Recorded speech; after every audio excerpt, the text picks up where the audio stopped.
L'histoire que je vais vous raconter aujourd'hui est tirée de Bereshit Rabbah. Nos sages nous enseignent que Dieu peut faire de tout être son messager. Il choisit parfois même un petit serpent ou un petit moustique.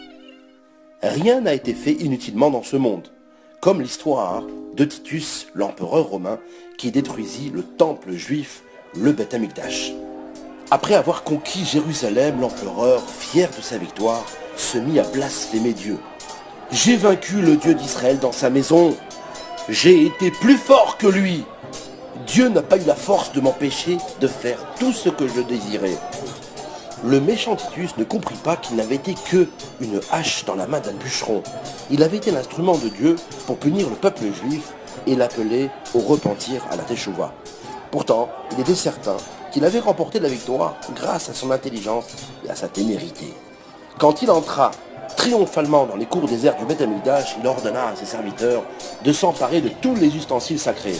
« Général Opinius, vous vous occupez de prendre tout ce qu'il y a dans ce temple, tous les ustensiles que vous voyez ici, toutes les tentures, vous m'enlevez tout, je veux tout ramener à Rome, je veux qu'on connaisse ma gloire et ma puissance, je veux qu'on sache qui est Titus pour la postérité.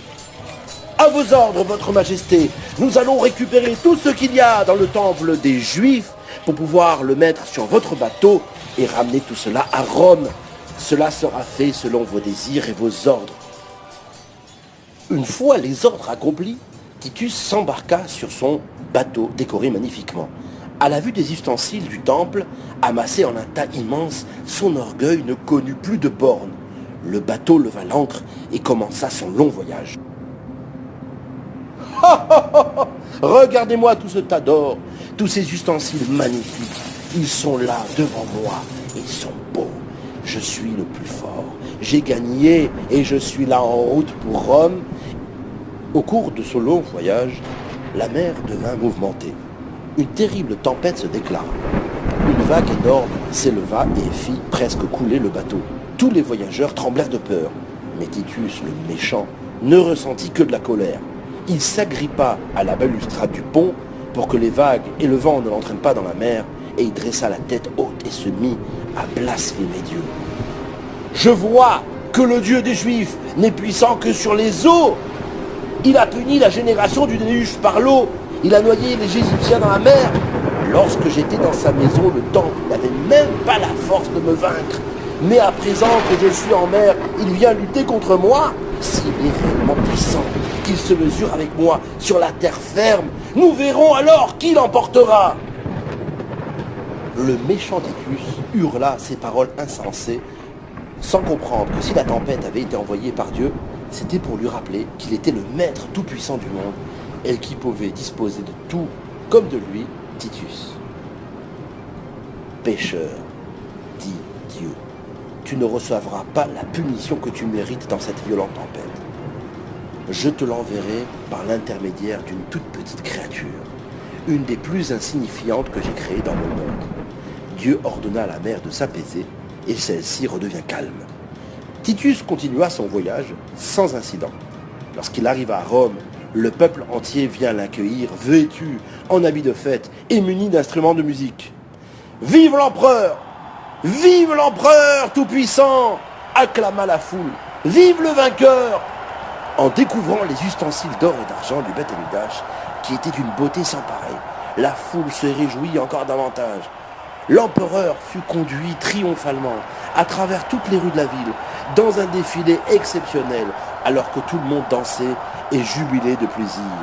« Métillus, mon conseiller, regarde toute cette foule qui m'acclame, ce n'est pas extraordinaire ?»« Oui, votre majesté, c'est vraiment très beau, vous le méritez. Regardez ces ustensiles en or, ils sont fabuleux. Je ne sais pas comment vous avez fait, mais vous avez fait un prodige. » « Mais non, que parles-tu? Ce n'est pas un prodige, c'est que je suis l'homme le plus fort, n'est-ce pas? »« Oui, votre majesté, vous avez raison. »« Rupilius, oui, votre majesté.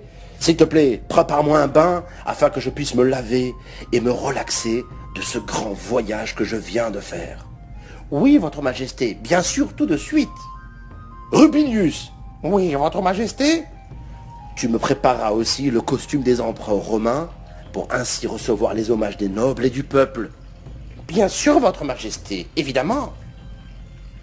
À ce moment-là, Titus se considéra supérieur à tous les êtres humains et roi de toute la terre. Qui pouvait l'égaler dans sa gloire? Métilius, mon responsable des vins. Oui, votre majesté? S'il te plaît, prépare-moi un vin et présente-le-moi dans une coupe en or. Bien sûr, votre majesté, tout de suite. Vos désirs sont des ordres. On lui présenta le vin. Il approcha la coupe en or scintillante de ses lèvres pour boire. Et alors, à cet instant même, où il se croyait supérieur à tous les êtres vivants, Dieu lui envoya un misérable petit moustique.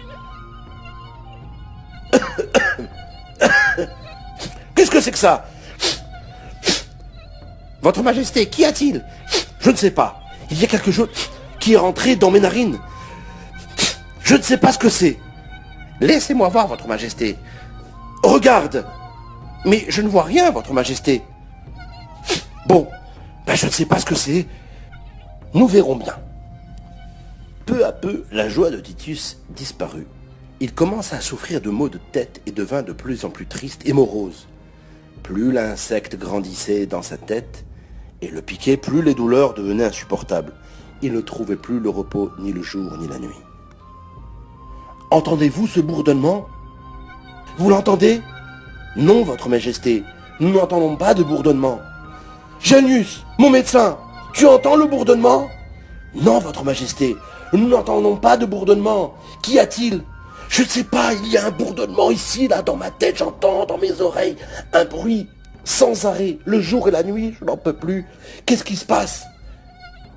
Votre majesté, la maladie que vous avez, nous ne l'avons jamais rencontrée. Nous ignorons quelle est la cause de ces maux et comment on peut les guérir. Mais comment je vais faire? Comment je vais pouvoir continuer à vivre comme ça avec cette douleur? Janus, je veux te faire une confidence, mon cher médecin. Oui, votre majesté.